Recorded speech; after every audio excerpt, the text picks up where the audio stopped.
Yeah, the decision was for me very quick, but you have to respect that. It's the head, you know, and I think one of the particularities of the game today is that referees are much more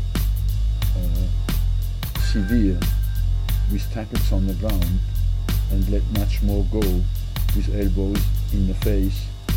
And it's not only today, but in many games I see that.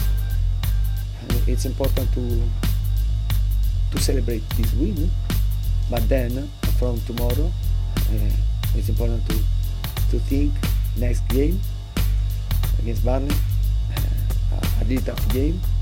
We have to take all the criticism. A week ago, not even a week ago, in the press conference when I spoke about expectations and so on in Liverpool, and say, come on, it's allowed to have a positive look on the situation. We are still fourth in the league and everything like this. And after a game like this, actually, it's not allowed to say something like this because we expect more from ourselves, and we have to show more.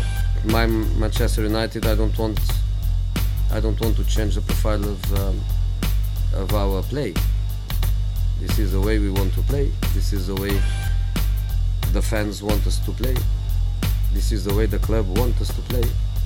But I don't want also to be the manager of a team that plays very well, creates a lot of chances, and doesn't win matches. So we need to score goals. And today we did.